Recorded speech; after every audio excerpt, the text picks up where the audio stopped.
ಜಗಳ ಯಾಯ್ತು ಮನೆಯಲ್ಲಿ ಅನ್ಯತಾ ನೋಡು, ಸಣ್ಣದು ಫ್ರಿಡ್ಜ್ ತಂದಿರ್ತಾರೆ, ಒಬ್ರಿಗೆ ಇಷ್ಟ ಆಗುತ್ತೆ, ಒಬ್ರಿಗೆ ಇಷ್ಟ ಆಗಲ್ಲ, ಒಬ್ರು ಮುಖ ದಪ್ಪ ಮಾಡ್ಕೊಳ್ಳೋದು, ಒಬ್ರು ಇದ್ ಮಾಡೋದು. ಅಲ್ಲಿ ಎಲ್ಲರಿಗೂ ಮಾನಸಿಕವಾಗಿ ಇಷ್ಟ ಆಗಿರುತ್ತೆ, ನೋಡ್ಲಿಕ್ಕೂ ಇಷ್ಟ ಆಗಿರುತ್ತೆ. ಆದ್ರೆ ಕಾರಣ ನಿಮ್ಮಲ್ಲಿರುವಂತಹ ಮನೋಭಾವನೆ ಅಲ್ಲ, ಅಥವಾ ಅವ್ರು ತಂದಿದ್ರೆ ಇವ್ರು ತಂದಿದ್ದಾರೆ ಅಲ್ಲ, ನಿಮ್ಮ ಮನೆಯಲ್ಲಿರುವಂತಹ ನಕಾರಾತ್ಮಕ ಶಕ್ತಿಗಳು ಅಥವಾ ಮಾಂತ್ರಿಕ ಬಾಧೆಗಳು ಅಥವಾ ನಿಮ್ಮ ಹೊಟ್ಟೆಗೆ ಮದ್ದಿಡು ಕ್ರಿಯೆ ಆದಂತಹ ಸಂದರ್ಭದಲ್ಲಿ ಅಥವಾ ಅನ್ಯ ಆತ್ಮಗಳು ನಿಮ್ಮ ಮನೆಯನ್ನ, ನಿಮ್ಮ ದೇಹವನ್ನ ಪ್ರವೇಶ ಮಾಡಿದಂತಹ ಸಂದರ್ಭದಲ್ಲಿ ಮಾತ್ರ ನಿಮಗೆ ಪದೇ ಪದೇ ಪದೇ ಪದೇ ಜಗಳಗಳಾಗ್ತಾ ಇರುತ್ತೆ.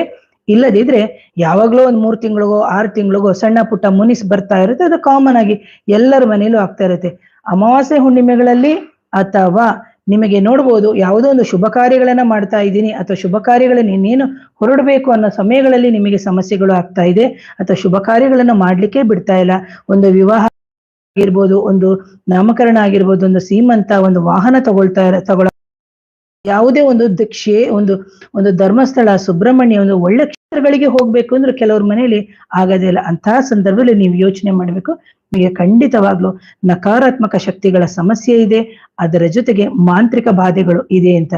ಯಾವಾಗ ನೀವು ಇಂತಹ ಒಂದು ವಶೀಕರಣದಿಂದ, ಒಂದು ಗಂಡನೇ ವಶೀಕರಣ ಅಥವಾ ಹೆಂಡತಿಯನ್ನೇ ವಶೀಕರಣ ಅಥವಾ ಇನ್ನೊಬ್ಬರನ್ನ ವಶೀಕರಣ ಮಾಡ್ಕೊಂಡು ನಿಮ್ಮನ್ನ ಹಾಳು ಮಾಡಿದಂತಹ ಸಂದರ್ಭದಲ್ಲಿ ವಶೀಕರಣವನ್ನು ನಿರ್ಮೂಲನೆ ಮಾಡ್ಕೋಬೇಕು. ಅದರ ಜೊತೆಗೆ ಮೈಯಲ್ಲಿ ಇರುವಂತಹ ನಕಾರಾತ್ಮಕ ಶಕ್ತಿಗಳನ್ನ ತೆಗೆಸ್ಕೋಬೇಕು.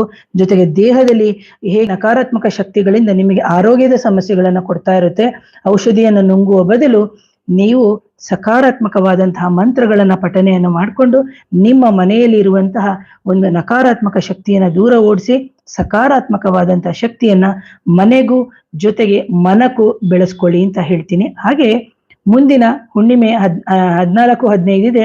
ಅಂತಹ ಸಂದರ್ಭದಲ್ಲೂ ಸಮೇತ ನೀವು ಈ ತರ ಸಮಸ್ಯೆ ಇದ್ದವರು, ನಿಮ್ಗೆ ಗೊತ್ತಾಗ್ತಾ ಇರುತ್ತೆ, ತಲೆನೋವು, ಸುಸ್ತು, ಮೈಕೈ ನೋವು, ತುಂಬಾ ಕೋಪ ಬಂದ್ಬಿಟ್ಟಿರುತ್ತೆ, ಮುಖ ಎಲ್ಲ ಎಳೆದೋಗಿರುತ್ತೆ.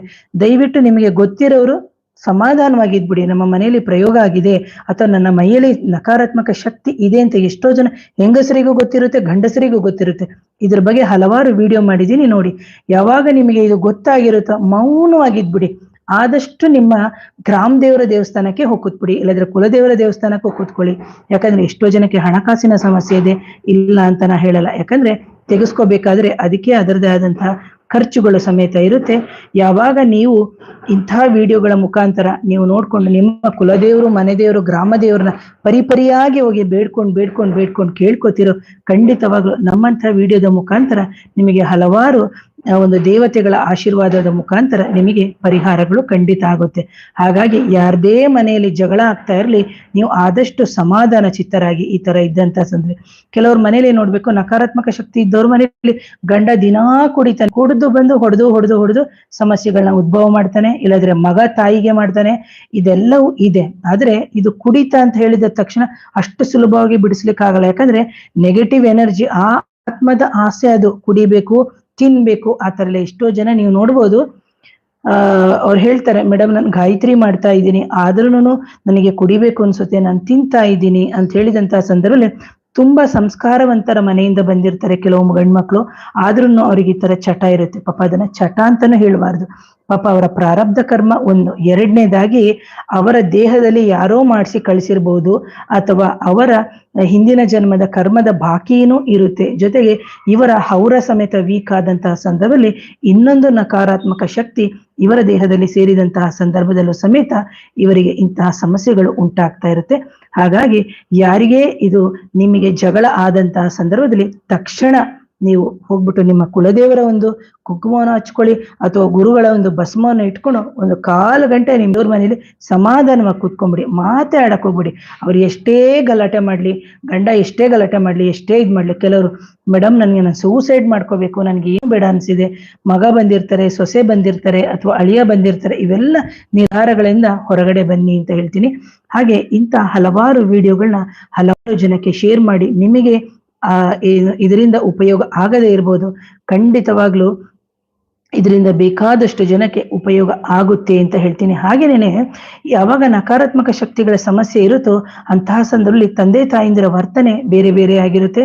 ಮಕ್ಕಳಿಗೆ ವಿಪರೀತವಾಗಿ ನಾವು ಹೊಡಿತೀವಿ, ಇದಕ್ಕೆ ಕಾರಣನೇ ಗೊತ್ತಿಲ್ಲ. ಯಾಕೆಂದ್ರೆ ನಿಮ್ಮ ಮೈಯಲ್ಲಿ ಇರುವಂತಹ ಶಕ್ತಿ ನಿಮ್ಮನ್ನು ಆ ತರ ಮಾಡಿಸುತ್ತೆ, ನಿಮ್ಮನ್ನ ವಿಭಿನ್ನವಾದಂತಹ ರೀತಿಯಲ್ಲಿ ಟೋಟಲ್ ಆಗಿ ನಿಮ್ಮ ಕಂಟ್ರೋಲ್ಗೆ ತಗೊಂಡ್ಬಿಡುತ್ತೆ. ಹಾಗಾಗಿ ಯಾವಾಗ ನಿಮ್ಮನ್ನ ಕಂಟ್ರೋಲ್ಗೆ ತಗೊಂಡಂತಹ ಸಂದರ್ಭದಲ್ಲಿ ನಿಮಗೆ ಗೊತ್ತೇ ಆಗಲ್ಲ ಯಾವ ರೀತಿ ಮಕ್ಕಳ ಜೊತೆ ಬಿಹೇವ್ ಮಾಡ್ತಾ ಇದ್ದೀನಿ, ಯಾವ ರೀತಿ ಮಕ್ಕಳಿಗೆ ಹೊಡಿತಾ ಇದ್ದೀನಿ, ಯಾವ ರೀತಿ ಗಂಡನಿಗೆ ಹೊಡಿತಿದ್ದೀನಿ, ಅಥವಾ ಹೆಂಡತಿಗಿದ್ರೆ ಗಂಡನ ಜೊತೆ ಯಾವ ತರ ಗಂಡ ಹೆಂಡತಿಗೆ ಹೊಡಿಯೋದು, ಹೆಂಡತಿ ಗಂಡಂಗೆ ಹೊಡಿಯೋದು, ಅಥವಾ ಮೂಗಲಿ ಬಾಯಲ್ಲಿ ರಕ್ತ ಬರೋದು, ಇವೆಲ್ಲ ಬೆಳಿಗ್ಗೆ ಎದ್ದು ಕೇಳಿದ್ರೆ ಕೆಲವರಿಗೆ ಗೊತ್ತೇ ಇಲ್ಲ ನಾನ್ ಮಾಡಿದಿನ ಈ ತರ ಅಂತ ಹೇಳ್ತಾರೆ. ಇವೆಲ್ಲವೂ ಬಂದು ನಕಾರಾತ್ಮಕ ಶಕ್ತಿಗಳು ದೇಹದಲ್ಲಿ ಇದ್ದಂತಹ ಸಂದರ್ಭದಲ್ಲಿ ಇಂತಹ ಸಮಸ್ಯೆಗಳು ಆಗುತ್ತೆ ಅಂತ ಹೇಳ್ತೀನಿ. ಹಾಗೆ ಇದರ ವಿಚಾರವಾಗಿ ತುಂಬಾ ಸಕಾರಾತ್ಮಕವಾಗಿ ಯೋಚನೆಗಳನ್ನ ಬೆಳೆಸ್ಕೊಳ್ಳಿ ಅಂತ ಹೇಳ್ತೀನಿ. ಹಾಗೇನೇನೆ ಇದನ್ನ ದೇಹದಿಂದ ತೆಕ್ಕೊಳ್ಳಿ, ಅದರ ಜೊತೆಗೆ ನಿಮ್ಮ ಕುಲದೇವರು, ಮನೆ ದೇವರು, ಅದರ ಜೊತೆಗೆ ಶ್ರೀ ದಕ್ಷಿಣನ ಅಂದ್ರೆ ಪರಿಹಾರ ದೇವತೆಯಿಂದಾಗ ನಾನು ಕಾಳಿಕಾದೇವಿಯ ಹೆಸರಿನಲ್ಲಿ, ನಾಗದೇವರ ಹೆಸರಿನಲ್ಲಿ ನಾನು ಪರಿಹಾರವನ್ನ ಮಾಡ್ಕೊಳ್ಳೋದು. ಹಾಗಾಗಿ ಯಾರ್ಯಾರು ಇವತ್ತು ವಿಡಿಯೋವನ್ನ ನೋಡಿ ಈ ಕಾರ್ಯಕ್ರಮಕ್ಕೆ ಸೇರಿದಿರೋ ಅವರೆಲ್ಲರೂ ಶ್ರೀ ದಕ್ಷಿಣ ನಾಗ ಕಾಳಿಕಾ ದೇವಿಯ ಆಶೀರ್ವಾದ ಸದಾ ನಿಮ್ಮ ಮೇಲೆ ಇರಲಿ ಅಂತ ಹೇಳ್ತೀನಿ. ಯಾರಿಗಾದ್ರೂ ನನ್ನ ಈ ಏನು ನಕಾರಾತ್ಮಕ ಶಕ್ತಿ ಅಥವಾ ಮದ್ದಿಡು ಕ್ರಿಯೆ ಅಥವಾ ಮಾಂತ್ರಿಕ ಬಾಧೆಗಳ ಸಮಸ್ಯೆ ಇದ್ದಂತಹ ಸಂದರ್ಭದಲ್ಲಿ ನನ್ನ ನೇರ ಭೇಟಿಗೆ ಅವಕಾಶ ಇರುತ್ತೆ. ನನ್ನ ವಾಟ್ಸಪ್ ನಂಬರ್ ಬಂದು 7019806595. ನಾನಿರೋದು ಮೈಸೂರಿನ ಅಗ್ರಹಾರದಲ್ಲಿ. ಸೊ ಇದರ ವಿಚಾರವಾಗಿ ಇನ್ನೂ ಹಲವಾರು ವಿಡಿಯೋಗಳನ್ನ ಕೊಟ್ಟಿದ್ದೀನಿ. ಇದನ್ನ ನೋಡಿ ಹಲವಾರು ಏನು ಉಪಯೋಗಗಳನ್ನ ಪಡ್ಕೊಳ್ಳಿ ಅಂತ ಹೇಳ್ತಾ ಇವತ್ತಿನ ವಿಡಿಯೋನ ಮುಗಿಸ್ತೀನಿ. ಹಾಗೆ ನಾಳೆ ಮಧ್ಯಾಹ್ನ ಇನ್ನೊಂದು ವಿಡಿಯೋದೊಂದಿಗೆ ಮತ್ತೆ ನಿಮ್ಮ ಮುಂದೆ ಬರ್ತೀನಿ ಅಂತ ಹೇಳ್ತಾ ಇವತ್ತಿನ ವಿಡಿಯೋನ ಮುಗಿಸ್ತೀನಿ. ಮತ್ತೊಮ್ಮೆ ಧನ್ಯವಾದಗಳು, ನಮಸ್ಕಾರ.